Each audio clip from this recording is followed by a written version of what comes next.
Hello everyone, what's going on? This is Anurag and you're watching Educurve. In this fourth video of the series Human Behavior, we will be discussing the anchor effect. You might or might not have heard about this concept before, but most probably you are unaware of how this simple concept can change the behavior of people at a country level by just doing some minor changes. Watch till the end, and if you like the video, then hit the subscribe button for some very amazing content is lined up to be shared in the coming weeks.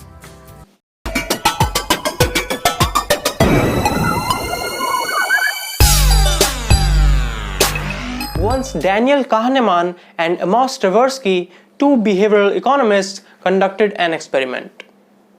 They simply asked some students to spin a wheel which was numbered from 1 to 100. When the wheel stopped, they told the number to them. Then they asked the students to estimate the percentage of African countries in the United Nations and write it down on a piece of paper. The students who got a higher number on the wheel guessed a higher percentage of African countries in the United Nations on average than those who got a lower number.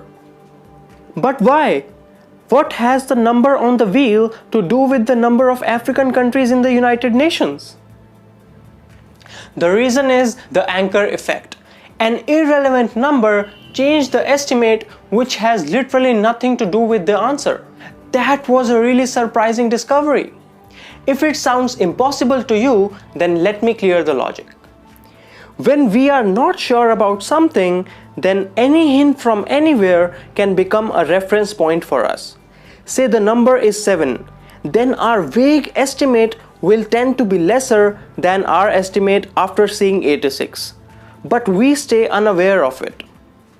Powerful anchoring effects are seen in decisions that people make about money, such as while giving donations. To show this effect, a research was conducted. The participants were told that many seabirds die because of the oil spills in the ocean and the environmental damage caused by oil tankers in the Pacific Ocean can possibly kill 50,000 seabirds. So they asked their willingness to donate to save these birds.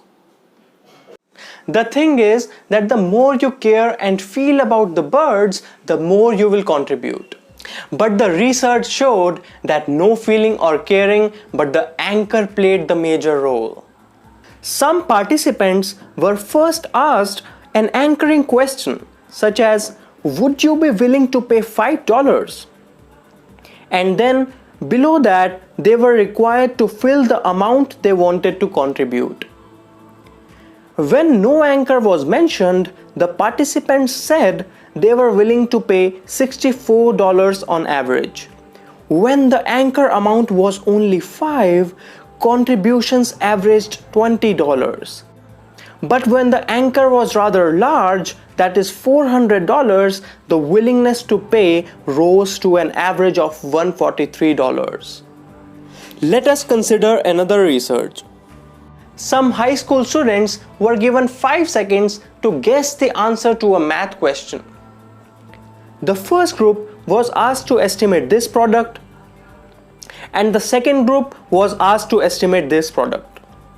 5 seconds weren't long enough to actually do the math. Yes, the students had to guess.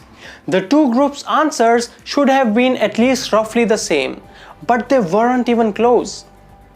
The first group's median answer was 2,250. The second group's median answer was 512. The right answer is 40,320. The reason the students in the first group guessed a higher number in this case was that they had used 8 as a starting point, while the students in the second group had used 1 as a starting point. Now, can this effect also make people donate more? Yes, suggesting 1,000, 5,000 and 10,000 would get you lesser donation than if you mention 10,000, 5,000 and 1,000. These concepts have huge potential and they are very important for us to understand. So please share it with your friends so that they all know about this. In Israel, the organizations are using these insights to produce changes in the behavior of people. I want to give you a real example where the government wanted people to withdraw less cash to increase tax compliance, decrease funding for terrorism, etc. So they did some changes in the interface of the ATM. Let me explain this to you. When someone goes to the ATM, sees a screen where it has some numbers written to suggest him before he withdraw, now just imagine that the machine is suggesting rupees 10, rupees 50 and rupees 100 and he thinks of withdrawing 10,000. Then maybe he himself will start thinking and might withdraw lesser or maybe only as much as he need. And secondly, say if by default the amount suggested is rupees 99, then he has to clear that and fill his very large amount. It impacts the mindset of people and get them to think again, and as a result they tend to withdraw less. By merely making these small changes, the government was able to reduce the money withdrawn by people by an astonishing 38%. For businesses, marketers, salespeople, consumers, lawyers, and seemingly everyone, these concepts offer amazing amounts of readily applicable lessons. This effect has many more applications, so we will be covering the remaining in our next video. If you want to get the notifications, then do press the bell icon. I hope this helps. Thanks for watching and never forget to take others' perspective.